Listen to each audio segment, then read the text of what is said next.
obvious that some persons are just focused on Peter Obi. Their biggest business is to blackmail Obi, to paint Obi from a very negative perspective.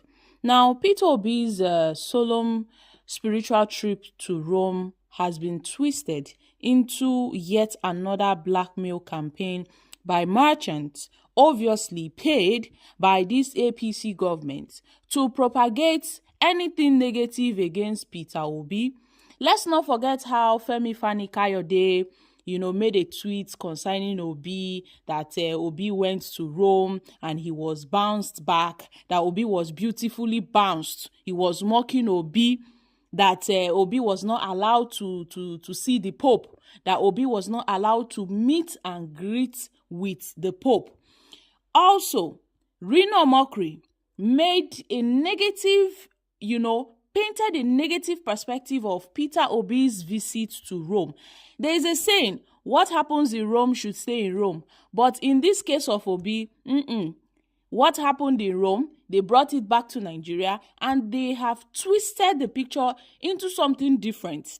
Now, in a video making rounds on social media, the former Anambra State governor was allegedly seen stopped by Vatican security officials as he attempted to access a restricted area at the ground event. And one of the officers could be heard politely but firmly informing Obi that without the proper credentials, he couldn't be granted entry into the designated session. And that was how Reno Omokri, Femi Fani-Kayode went and posted on his Twitter that Obi was beautifully bounced. Who sent Reno Omokri? Who asked Femi Fani-Kayode for his narrative? Obviously, nobody asked them for it. And then Reno Omokri, whose entire existence revolves around blackmailing Obi, firstly claimed that Obi went to Rome to have a private meeting with President Bola Ahmed Tinubu regarding a purported 225 billion debt crisis involving Fidelity Bank.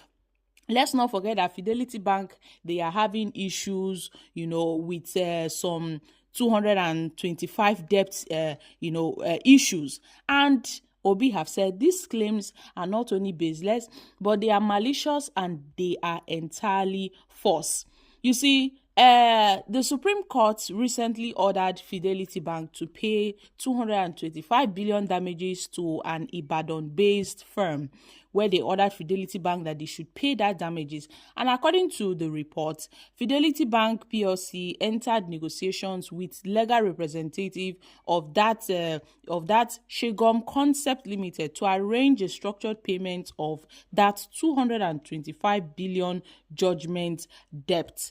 However, sources have said the Supreme Court ruling may limit the ability of the bank to stagger payments without facing crisis in this period. So, Fidelity Bank is having its biggest crisis ever. And the survival of Fidelity Bank after this crisis, well, it stands on a 50-50 chance. It stands on a 50-50 chance. So this legal battle is just, unfortunate that it is coming at this time. Now, I wonder how Peter Obi, entered into the picture.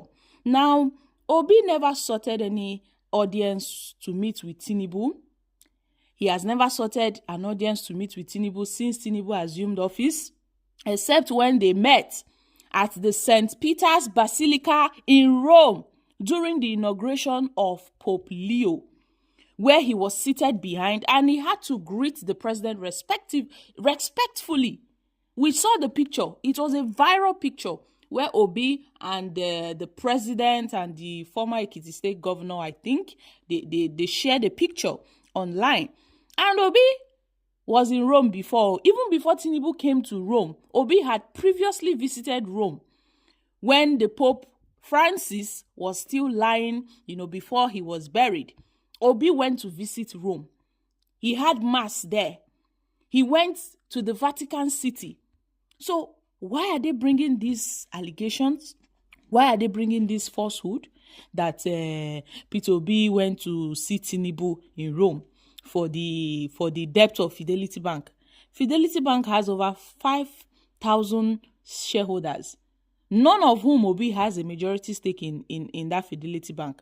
So why is it that these blackmailers are so focused on causing harm to themselves and to Nigerians. Now, Obi have said those peddling this falsehood and engaging in blackmail, they should know that they will not profit anything from it. They are not going to profit anything from it. So they should better desist from their evil ways, because there is no how you can profit from their evil ways. Everything around this APC government revolves around Obi. Once they want to trend, they tend to bring Obi. What is really going on? I hope in the coming elections, Nigerians will take the necessary step to prove themselves worthy of good leadership.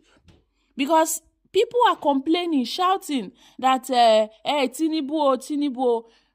What happened in 2023 when some people were going to cast their vote? Other set of people were chasing out some people that if you don't vote APC, you dare not cast your vote. And they call other persons Omo Igbo, Omo this, Omo that. And at the end of the day, look at what happened. Look at what happened. Some persons will say that Nigerians deserve what we are going through. Well, I don't really know about that. But Obi is not the typical Nigerian politicians we all know. Well-meaning Nigerians, irrespective of tribe and religion, should rally around a leader that can build a new Nigeria. And with Peter Obi, I believe a new Nigeria is possible. With Peter Obi, a new Nigeria is possible with Peter Obi. So all these campaigns of blackmail here and there, trying to paint Obi in a bad picture ever since the 2023 election. In fact, it seems that we had, so many presidential candidates from different political parties, from ABGA, from ADC, from SDP, all the presidential. It is only Obi. Now only Obi they trend after the 2023 election. Even Sowore no even reach for where Obi dey. Yes, Sowore no reach for where Peter Obi dey. Obi seems to be the center of attraction amongst Nigerian politicians. Obi seems to be the center of attraction. They always like, pushing Obi, putting him in a negative light. If he says something, Reno is always there to counter him and all of that. So my country people, make una come chook mouth for this matter.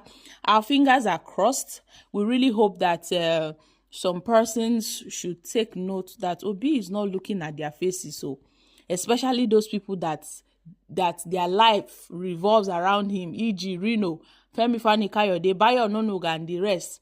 They should take note that Obi no really send anybody. Obi no send anybody. And it is up to Nigerian youth to know what they really want, to know if they want to continue in this suffering in 2027 or not. And aside 2027, Nigerians should start talking. So guys, what are your thoughts on this? I'm dropping here. Kindly share your thoughts concerning this in the comments section. Don't forget to give us a thumbs up, like us, share, subscribe. Thank you. Bye for now.